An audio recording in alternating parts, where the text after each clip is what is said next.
Google Expeditions VR kit and you're like, oh my gosh, how do I use this stuff? What do I do with all of this technology? How can I make it easy to set up in the morning right before I have to do an activity? So I just wanted to start off with showing you we have 13 VR headsets. And our district bought us iPods that go on the inside. And what we did was, I don't know if you can see this, but we have Velcro, you can hear it, that we've used to attach all of these VR headsets in here. So you can see the little Velcro in here. And so they won't slide out, because that's one of the things when you buy these iPods, if you do decide to buy iPods, the cost is better on buying an iPod than an iPhone, but they will slide out the side if you don't have something to hold onto them. So this was the way that we decided to fix this issue. So they won't slide out the side of our VR headset, because if you look at the side of these units, there's big holes on either side for things to slip through. Okay, so this is how you would set it up. I've got my extension cords and my little hub right there that you can see where they all plug into. And what we found is we leave them like this. And then it's super easy to be able to get them all charged in the morning. It'll take you about 10 minutes if you have things set up this way. And then all you have to do is have a student unplug them, or you can unplug them. You can close them up and they'll be ready to use. So let me go ahead and go through and show you how to get on to the iPad.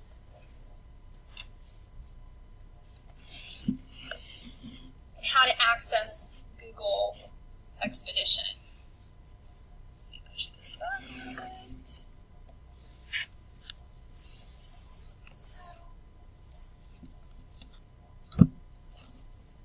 So you can see this. Okay, let me go ahead and go back off again, because I'm one of those step-by-step people and I need to know how to do things. Okay, so you're going to have your IT person download Expeditions, and this is the Expeditions icon right here.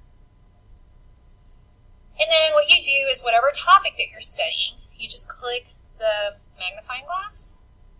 You click on what you're studying, which would be cells. This is the current unit that we're studying in my class. They have so many expeditions. There's over 400 or 500 expeditions. And you can see that I've done more than one because you get a little check mark on here once you have done one. So this is the one that we're currently doing. So you click on that, and then your expedition is up and running. But what you also need to do, so this is the iPad that you would use to control the expedition. The teacher is the guide. And this is what you're going to have to do with the iPods or iPhones, depending on what your campus wants to buy. If it's your first time going on, some school districts have this little log in, log out thing.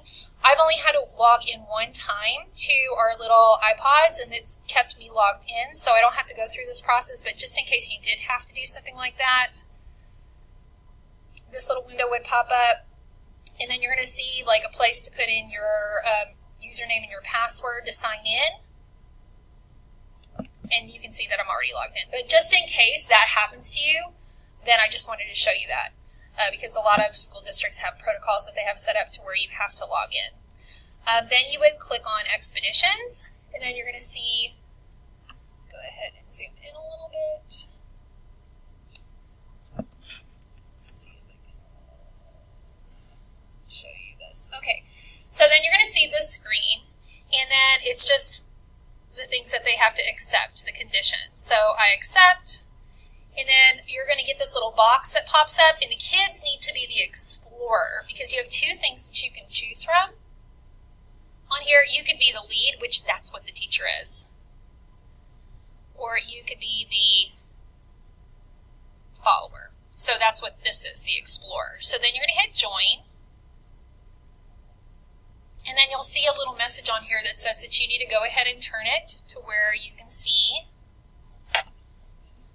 I tell the kids that they're looking for their little binoculars. So it says waiting on teacher. So this is good, waiting on teacher. And then once the teacher hits the play button on a particular image, so I'm going to go ahead and show you this one. So here's the little play button, and there's me. You can see me in the reflection. Hello. Okay, you're going to go ahead and hit play. And then your expedition is going to pop up. So there's so many cool things about this. You've got different levels of questions. So this says beginner, intermediate, advanced, and you don't have to prepare this stuff ahead of time.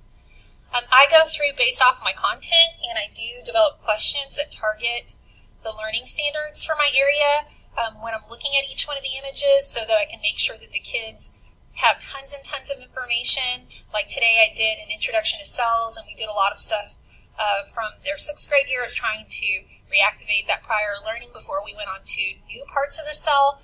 So these images are really good at providing you with this information as well. So what you would do is you would hit bacterial cell if you want to go to the bacterial cell, and then all of the kids, when they end up looking, they're going to get these little arrows on their screen. I'll show you what that looks like, to get them to go where they need to go. And there I am again. You can see me in the reflection. Okay, so then they would go over to where the arrow is pointing to, and then they would be able to see that this is actually a bacterial cell in the picture. And then you can go to animal shape, cell shape, and structure. And it's really cool because on some of these things, they have little animations. Like that was like a little pop-up that came, and it wasn't just like a picture that they were looking at in the middle of. You've got some sort of little animation. And then what you do to get to another screen, you just pause that screen, and then you hit play on the next image. And then on the student screen, you can see that it's also changed. So I give my kids a little bit of time after we go to each new image to explore, because the first thing they just ooh and ah over what the new picture is that you're showing them. But I hope that this is helpful. Half the battle is setting the gear up the first time you're using it or the second time you're using it, and figuring out what way you can do this in the least amount of time as possible so it's efficient for you. So I hope this helps. Okay, bye-bye.